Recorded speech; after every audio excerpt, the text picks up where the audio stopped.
कुछ सालों का असंतोष था। उसके बाद सिंधु देश की मांग व बलूचिस्तान की मांग ने पाकिस्तान के नाक में दम कर रखा है। पहले बात करें सिंधु देश की मांग की, तो इसको लेकर हालिया हुई रैली में प्रदर्शनकारियों ने अपने हाथों में प्रधानमंत्री नरेंद्र मोदी समेत कई विश्व के कई बड़े नेताओं की तस्वीर लेकर नजर आए।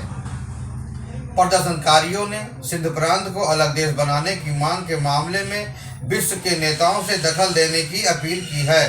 सिंध देश की मांग की कहानी 1947 से जुड़ी है।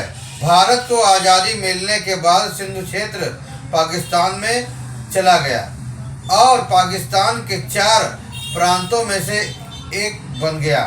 अलग सिंधु देश की मांग 1967 से शुरू हुई, जब पाकिस्तान सरकार ने यहाँ के निवासियों के ऊपर उर्दू भाषा थोप दी। यहाँ के लोगों ने इसका विरोध किया और इसके फलस्वरूप सिंधी अस्मिता का जन्म हुआ। उन्होंने अपनी भाषा और संस्कृति की दुहाई दी और लोगों को एकजुट किया। इस मुहिम में सिंधी हिंदू और सिंधी मुसलमान दोनों शामिल हुए। सिंधु देश, जिसका शाब्दिक अर्थ होता है सिंधियों के लिए अलग देश। सिंधु देश एक विचार है जो पाकिस्तान के सिंध प्रांत में बसे और दुनिया भर में फैले सिंधियों का एक सपना है। ये सिंधी दुनिया दूसरे एथनिक समुदायों की तरह अपने लिए एक अलग होमलैंड की मांग करते आ रहे हैं। जैसे कुर्द अपने लिए अलग देश की मांग करते हैं, यहूदी समुदाय के लोगों ने इजराइल नाम का अपना देश बनाया है, उसी तरह सिंधी पाकिस्तान के अंदर एक निश्चित भूभाग में अपने लिए एक स्वतंत्र और सार्वभौम मातृभूमि चाहते हैं। भारत में अलग होकर 1947 में बने पाकिस्तान के लिए समस्याएं कभी खत्म होने का नाम नहीं ले रही हैं। दुनिया भर के कर्ज में डूबे पाकिस्तान में अगर आपको अपने आने वाले कुछ वर्षों में गृह युद्ध की स्थिति बनती दिखाई दे तो चौंकाने वाली बात नहीं होगी, क्योंकि वहाँ काफ़ी अरसे से भुखमरी फैली हुई है। उर्दू को पाकिस्तान की सरकारी भाषा बनाने की घोषणा के साथ ही पाकिस्तान में अलगाववाद के बीज पनपने लगे थे। लोगों पर जबरदस्ती उर्दू भाषा थोपी गई। बंगला भाषी बाहुल्य पूर्वी पाकिस्तान इसी फैसले के चलते अब अलग देश बनकर बांग्लादेश के रूप में आपके सामने है। पाकिस्तान का गद्दार कौन है? क्या फिर से वही पाकिस्तान में अगस्त 1947 के बाद से अब तक सभी सरकारों ने मानवाधिकारों को एक अलग खूंटी पर टांग दिया? बात पाकिस्तान अधिकृत कश्मीर की हो या बलूचिस्तान की हो या फिर सिंधु प्रांत की हो, पाकिस्तानी सरकारों ने इन सभी जगहों से उठने वाली आवाज़ों का वर्षों से दमन किया है। पाकिस्तानी फौज के बलूचिस्तान में किए जा रहे अत्याचार के खिलाफ आवाज़ उठाने वाली एक्टिविस्ट करीमा बलोच की कनाडा में हुई हत्या इसका एक ताज़ा उदाहरण है, क्योंकि वो अलग बलूचिस्तान की मांग कर रहे थे। फिलहाल पाकिस्तान के सिंध प्रांत में सबसे ज़्यादा हिंदू आबादी रहती है। पाकिस्तान की कुल हिंदू आबादी का करीब 95% सिंध प्रांत में ही है। पाकिस्तान के उत्पीड़न से त्रस्त इन लोगों ने अब वैश्विक नेताओं से गुहार लगाई है। वहीं प्रदर्शनकारियों के हाथ में भारत के प्रधानमंत्री नरेंद्र मोदी की तस्वीर होने के पीछे एक बड़ी वजह है। कश्मीर की स्थिति को लेकर हुई एक सर्वदलीय बैठक में मोदी ने कहा था कि समय आ गया है, अब पाकिस्तान को विश्व के सामने बलूचिस्तान और पाकिस्तान अधिकृत कश्मीर में लोगों पर हो रहे अत्याचारों का जवाब देना होगा। मोदी के इस बयान के चलते बलोच आंदोलनकारियों को अंतर्राष्ट्रीय मीडिया में काफ़ी तवज्जो मिलने लगी। इसके बाद 2016 में भारत के 70वें स्वतंत्रता दिवस पर प्रधानमंत्री ने लाल किले की प्राचीर से बलूचिस्तान, गिलगिट और पाकिस्तान अधिकृत कश्मीर के लोगों का आभार व्यक्त किया था।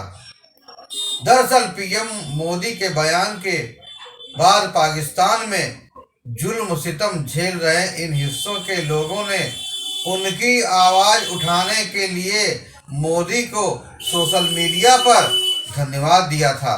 हाल ही में पाकिस्तान के सिंध प्रांत के जमशोरों जिले में जीएम सैयद के गृहनगर शांत कस्बे में हुई रैली में लोगों ने आज़ादी के लिए नारे लगाए। प्रदर्शनकारियों ने इस दौरान दावा सीधे तौर पर कहा, सिंध घाटी सभ्यता और वैदिक धर्म का घर है।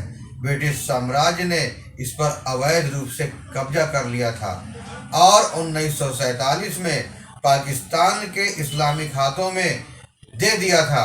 अलग सिंध देश की मांग को विभिन्न अंतर्राष्ट्रीय प्लेटफार्मों पर उठाया जा रहा है। इन लोगों का मानना है कि पाकिस्तान ने सिंध प्रांत पर जबरन कब्जा कर लिया है, साथ ही पाकिस्तान संसाधनों का दोहन और मानवाधिकारों के जमकर उल्लंघन करता है। सिंध मुत्तहिदा महाज के चेयरमैन मोहम्मद बरफात ने कहा कि हमारी संस्कृति और इतिहास पर हुए दशकों से जारी हमलों के बावजूद हमने अपनी संस्कृति और ऐतिहासिक पहचान को बचा कर रखा है। हम आज भी बहुलतावादी, सहिष्णु और सौहार्दपूर्ण समाज में हैं, जो मानव सभ्यता को बचाए रखते हुए हैं। पाकिस्तान के निर्माण के बाद से ही बलूचिस्तान, गिलगिट और पाक अधिकृत कश्मीर में असंतोष बढ़ने लगा है। पाकिस्तानी हुकूमत पर पंजाब वर्ग के वर्चस्व से लेकर मानवाधिकारों के उल्लंघन तक पाक के नापाक इरादों की एक लंबी दास्तान है। इन सब के बीच अब चीन पाकिस्तान इकोनॉमिक कॉरिडोर के चलते भी पाक में भारी असंतोष है। पाकिस्तान के इन हिस्सों की आवाम अब खुलकर अपना विरोध दर्ज करा रही है। पिछले कुछ वर्षों में भारत की वर्तमान मोदी सरकार पर इन लोगों का भरोसा बढ़ा है। ऐसे में अलगाववादी रैली में प्रधानमंत्री मोदी की तस्वीर नजर आने से पाकिस्तान की पेशानी पर फिर से बल पड़ गया है। अब देखना यह है कि अलग देश सिंध देश की मांग से क्या पाकिस्तान के टुकड़े होंगे तो कितने होंगे। सिंध देश यदि अलग बन जाता है तो वहां रहने वाले सिंध हिंदुओं को इसका कितना लाभ मिल सकेगा। सिंध देश की मांग के अलावा साल 1947 में पाकिस्तान के बनने के साथ ही बलूच मुद्दे ने उनकी नाक में दम कर रखा है, क्योंकि बलूचिस्तान भी पाकिस्तान से अलग होना चाहता है। आए दिन बलूचिस्तान लिबरेशन आर्मी की खबरें आती हैं, उसने अपने यहाँ कोई धमाका कर दिया जिसमें पाकिस्तान सरकार या चीन के लोग मारे गए। इसके अलावा भी कई चरमपंथी संगठन हैं जो बलूच आज़ादी चाहते हैं।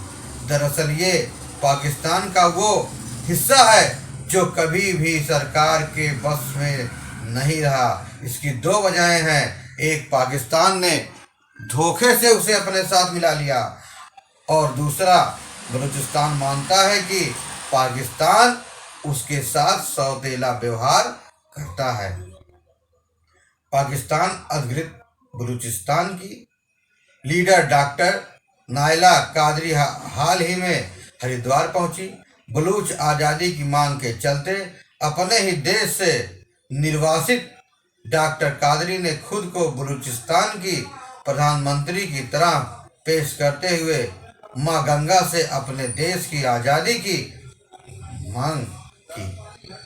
साथ ही उन्होंने बताया कि कैसे पाकिस्तान की सरकार बलूच लोगों पर जुल्म करती है। सोचिए कितना अत्याचार बलूच लोगों के ऊपर पाकिस्तान सरकार कर रही है। यही हाल पाक अधिकृत कश्मीर में भी है, वहाँ भी अत्याचार उसका बढ़ रहा है। इतना बढ़ गया है कि लोग अब आज़ादी की मांग करने लगे हैं। यही हाल सिंध प्रांत का है, वहाँ भी लोग आज़ादी की मांग कर रहे हैं। बहरहाल अब पाकिस्तान को सोचना होगा कि अगर वो मिलकर नहीं चलेगा तो उसके टुकड़े तय होने हैं। आपको यह जानकारी कैसी लगी? कृपया कमेंट बॉक्स में कमेंट देना ना भूलें। फिर मिलेंगे नई जानकारी के साथ, नई खबरों के साथ। तब तक आप